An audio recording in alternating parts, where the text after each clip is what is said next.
Halo, Assalamualaikum warahmatullahi wabarakatuh.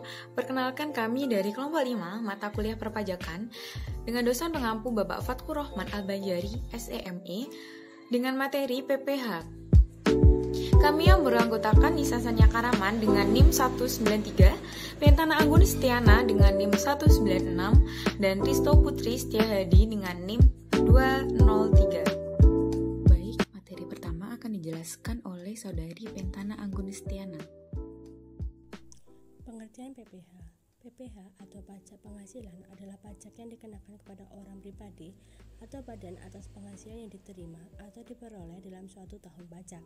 Penghasilan yang dimaksud dapat berupa keuntungan usaha, gaji, honorarium, hadiah, dan yang lainnya. Pajak penghasilan adalah pajak yang dikenakan atas objek pajak penghasilan yang sebagaimana diatur pada Undang-Undang Pajak Penghasilan. Pajak penghasilan atau PPH merupakan pajak yang dikenakan atas suatu penghasilan yang terdiri dari PPH pasal 21, 22, 23, 26, dan yang lainnya. Pada kesempatan kali ini, saya akan membahas apa itu PPH pasal 21 dan juga PPH pasal 26. Pengertian PPH pasal 21 adalah pajak yang dibebankan atas penghasilan berupa gaji, upah, honorarium, tunjangan, dan pembayaran lainnya. Penghasilan tersebut diperoleh dalam bentuk apapun sehubungan dengan pekerjaan atau jabatan, jasa, dan kegiatan yang dilakukan oleh pribadi subjek pajak dalam negeri. Berbeda dengan PPH pasal 21, PPH pasal 26 adalah pajak penghasilan yang dikenakan atas penghasilan yang diterima wajib pajak luar negeri dari Indonesia. Dasar hukum pajak. Dasar hukum untuk pajak penghasilan adalah Undang-Undang atau UU Nomor 7 Tahun 1983. Kemudian mengalami perubahan secara berturut-turut dari mulai Undang-Undang Nomor 7 Tahun 1991, Undang-Undang Nomor 10 Tahun 1994, Undang-Undang Nomor 17 pada tahun 2000, serta yang terakhir Undang-Undang Nomor 36 Tahun 2008. Bunyi dari Undang-Undang Nomor 36 Tahun 2008 adalah pajak penghasilan atau PPH adalah pajak yang dikenakan terhadap orang pribadi maupun badan berdasarkan jumlah penghasilan yang diterima selama 1 tahun. Objek pajak. Secara garis besar, objek pajak penghasilan di sini dikelompokkan menjadi 2 kategori yang akan mengarah pada jenis-jenis PPH yang menjadi kewajiban wajib pajak, yakni A. Penghasilan sebagai objek pajak. Objek PPH dalam UU PPH dirincikan sebagai berikut. Yang pertama, penggantian atau imbalan berkenaan dengan pekerjaan atau jasa yang diterima atau diperoleh termasuk gaji, upah, tunjangan, honorarium, komisi, bonus, gratifikasi, uang industri, atau imbalan dalam bentuk lainnya, kecuali ditentukan lain dalam undang-undang ini. Yang kedua, hadiah dari undian atau pekerjaan atau kegiatan dan penghargaan. Yang ketiga, laba usaha. Yang keempat, keuntungan karena penjualan atau karena pengalihan harta.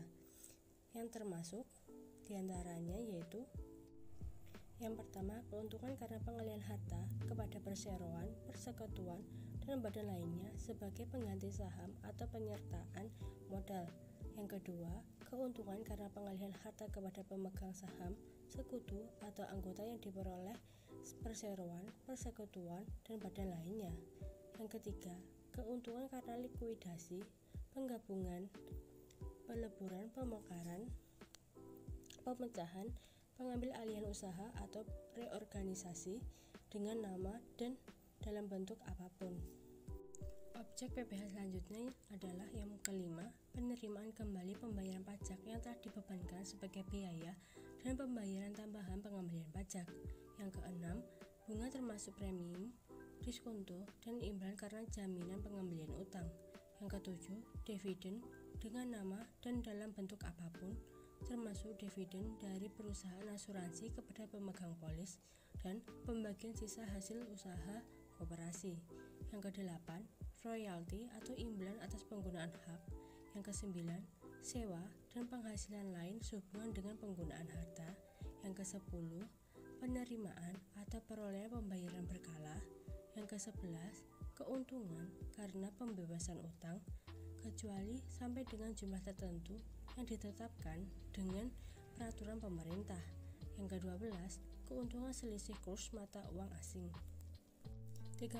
Selisih lebih karena penilaian kembali aktiva. 14. Premi asuransi. 15. Iuran yang diterima atau diperoleh perkumpulan dari anggotanya yang terdiri dari wajib pajak yang menjalankan usaha atau pekerjaan bebas.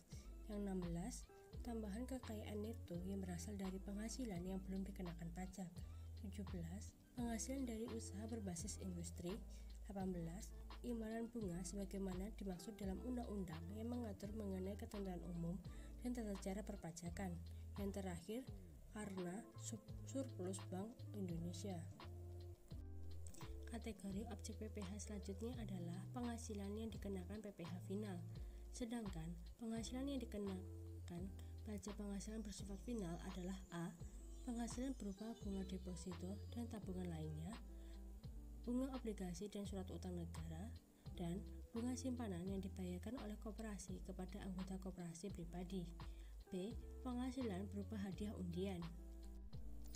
C. Penghasilan dari transaksi saham dan sekuritas lainnya, transaksi industri yang diperdagangkan di bursa, dan transaksi penjualan saham atau pengalihan penyertaan modal pada perusahaan pasangannya yang diterima oleh perusahaan Morgan Ventura.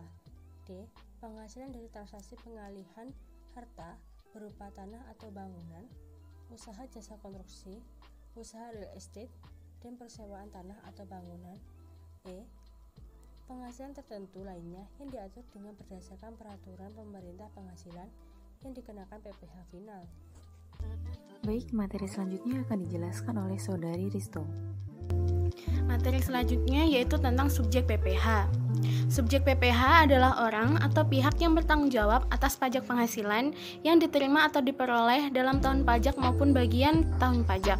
Subjek pajak penghasilan dan disebut sebagai wajib pajak atau WP. Status sebagai WP ini ditetapkan dengan cara yang bersangkutan mendaftarkan diri terlebih dahulu ke kantor pelayanan pajak atau KPP untuk memperoleh nomor pokok wajib pajak atau NPWP. Pendaftaran diri sebagai WP dilakukan di KPP tersebut harus sesuai domisili. Jenis subjek pajak yang pertama yaitu subjek pajak PPh orang pribadi atau OP. Orang pribadi adalah subjek pajak penghasilan bagi yang mencakup orang pribadi yang bertempat tinggal atau berada di Indonesia maupun di luar Indonesia. Subjek pajak PPh orang pribadi atau OP dibagi lagi menjadi subjek PPh OP dalam negeri. Subjek PPh OP dalam negeri ini berlaku bagi yang telah menerima atau memperoleh penghasilan yang besarnya melebihi penghasilan tidak kena pajak atau PTKP. Yang kedua, subjek PPh OP luar negeri. Subjek PPh OP luar negeri ini berlaku bagi yang menerima atau memperoleh penghasilan yang bersumber dari Indonesia maupun melalui bentuk usaha tetap di Indonesia. Yang kedua, subjek PPh warisan yang belum terbagi. Apa maksud dari warisan yang belum terbagi ini sebagai subjek pajak? Masih merujuk pada Undang-Undang PPh Nomor 36 Tahun 2008 yang dimaksud warisan belum terbagi sebagai subjek pajak di sini agar pengenaan pajak atas penghasilan yang berasal dari warisan tersebut tetap dilaksanakan. Adapun untuk pelaksanaan pemenuhan kewajiban perpajakannya, warisan tersebut menggantikan kewajiban ahli waris yang berhak. Yang ketiga ada subjek PPh badan. Badan adalah subjek pajak yang merupakan orang dan atau modal sebagai satu kesatuan, baik yang melakukan usaha maupun tidak melakukan usaha. Badan bisa berupa perseroan terbatas atau PT, perseroan komanditer atau CV, perseroan lainnya, firma, kongsi, koperasi, dan lainnya. Subjek PPh badan adalah sebagai subjek pajak penghasilan yang terdiri dari badan yang didirikan atau bertempat kedudukan di Indonesia, dan yang kedua badan yang tidak didirikan dan tidak bertempat kedudukan di Indonesia yang menjalankan usaha atau melakukan kegiatan melalui bentuk usaha tetap di Indonesia. Yang keempat, subjek PPh badan usaha tetap atau BUT. Subjek PPh BUT adalah subjek pajak penghasilan yang perlakuan perpajakannya dipersamakan dengan subjek pajak badan dalam negeri. BUT ini merupakan bentuk usaha yang dipergunakan oleh subjek pajak luar negeri, baik orang pribadi maupun badan yang menjalankan usaha atau melakukan kegiatan di Indonesia. Cara menghitung pajak penghasilan. Cara menghitung pajak penghasilan Orang pribadi sebagai pengusaha yang diperoleh dari gaji atas usahanya dihitung berdasarkan aturan umum PPh yang berlaku untuk karyawan pada umumnya, yaitu PPh dari gaji sama dengan penghasilan bruto dikurang PTKP dikali tarif pajak. Sedangkan cara menghitung pajak penghasilan orang pribadi sebagai pengusaha yang diperoleh dari penghasilan lainnya adalah PPh dari pendapatan lainnya sama dengan penghasilan bruto dikurang PTKP dikali tarif pajak. Penghasilan neto sama dengan penghasilan bruto dikali persentase norma perhitungan penghasilan neto atau NPPN. Lalu selanjutnya ada subjek pemotongan PPh 2126. Pemotongan PPh pasal 21 dan atau PPh pasal 26 adalah wajib pajak orang pribadi atau wajib pajak badan, termasuk badan usaha tetap yang mempunyai kewajiban untuk melakukan pemotongan pajak atas penghasilan sehubungan dengan pekerjaan, jasa, dan kegiatan orang pribadi sebagaimana dimaksud dalam pasal 21 dan pasal 20 dan pasal 26 Undang-Undang Pajak Penghasilan. Hak dan kewajiban pemotong pajak dan wajib pajak. Hak dan kewajiban pemotong pajak. Pemotong PPh pasal 21 atau 26 wajib mendaftarkan diri ke kantor pelayanan pajak sesuai dengan ketentuan peraturan perundang-undangan perpajakan. Pemotong wajib menghitung, memotong, menyetorkan, dan melaporkan PPh yang terutang untuk setiap bulan kalender. Hak dan kewajiban pemotongan pajak.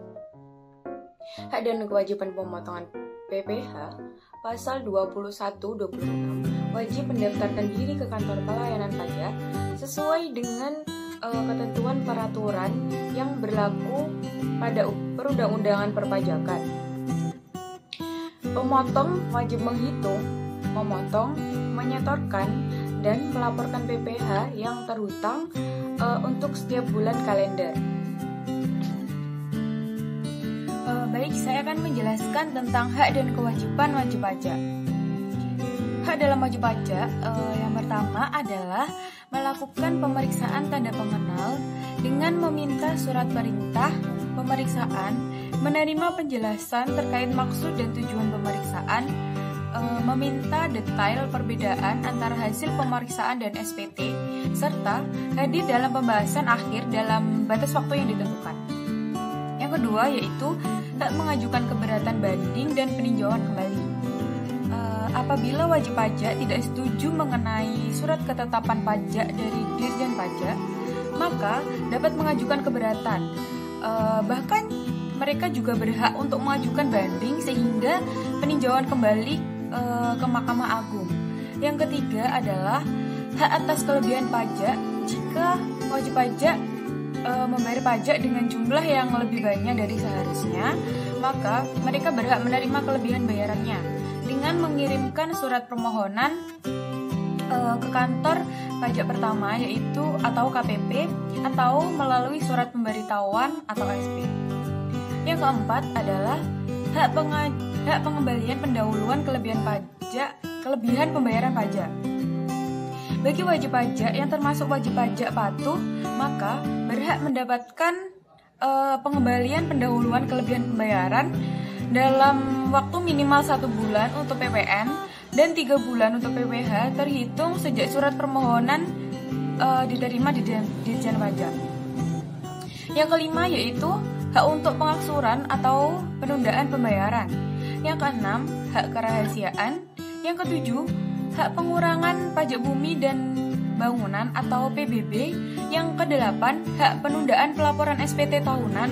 Yang kesembilan, hak pembebasan pajak. Yang ke-10, hak pengurangan PPh pasal 25. Yang ke-11, hak pendapatan intensif perpajakan. Dan yang ke-12 adalah hak mendapatkan pajak ditanggung pemerintah. Baik, selanjutnya saya akan menjelaskan tentang kewajiban wajib pajak. Kewajiban yang pertama yaitu kewajiban mendaftarkan diri. Mendaftarkan diri tersebut untuk mendapatkan nomor pokok wajib pajak atau NPWP. Hal ini bisa dilakukan di KP2KP atau KBP sebagai kantor. Bisa juga melalui online yaitu erek.pajak.co.id atau bisa juga mendownload aplikasi pajak online Ayu Pajak yang diawasi oleh DJP. Yang kedua, kewajiban memberi data. Data tersebut adalah data informasi secara pribadi atau badan yang dapat menunjukkan kegiatan atau usaha, penghasilan dan atau kekayaan, peredaran usaha, termasuk informasi terkait transaksi keuangan dan lalu lintas devisa, nasabah debitur, kartu kredit, hingga laporan keuangan dan atau laporan kegiatan usaha yang disampaikan kepada instansi lain di luar Dirjen Pajak. Yang ketiga adalah kewajiban membayar pelaporan, pemungutan atau pemotongan pajak. Pajak di sini wajib pajak harus menghitung dan membayar serta melaporkan pajak terutangnya sendiri. Yang keempat adalah kewajiban pemeriksaan. Contoh kewajiban yang dimaksud adalah memenuhi panggilan untuk menghadiri pemeriksaan, memberikan izin untuk memasuki ruangan atau tempat yang dinilai perlu, serta memberikan keterangan jika dibutuhkan. Baik, selanjutnya saya akan menjelaskan tentang pelaporan pajak. Pelaporan pajak yang pertama dapat dilakukan secara online. Dengan opsi pertama adalah melaporkan SPT tahunan secara online dengan membuka alamat berikut.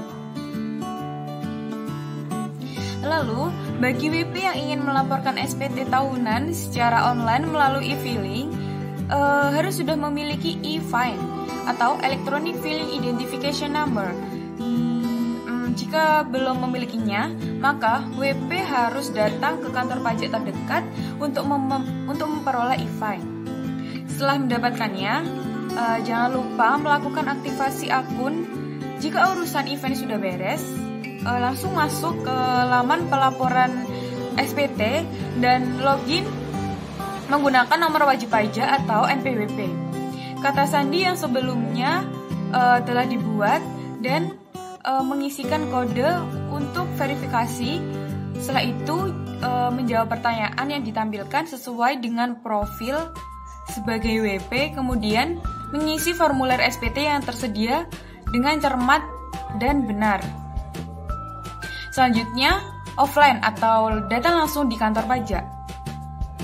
Opsi pelaporan selanjutnya adalah secara konvensional atau langsung menemui petugas di kantor pelayanan pajak atau KPP yang terdekat. Di sana, WP hanya perlu mengisi formulir yang telah tersedia mengenai SPT dengan benar, lengkap, dan jelas. Kemudian, menyerahkan formulir tersebut kepada petugas. Jika sudah, WP akan diberi tanda bukti pelaporan SPT tahunan. Lalu, simpan bukti tersebut jika sewaktu-waktu dibutuhkan kembali. Yang terakhir adalah pos atau ekspedisi. Caranya memasukkan lembar formulir SPT tahunan dalam sebuah amplop yang tertutup rapat. Lalu, kirimkan amplop tersebut ke alamat KPP yang akan menjadi tempat WP melapor.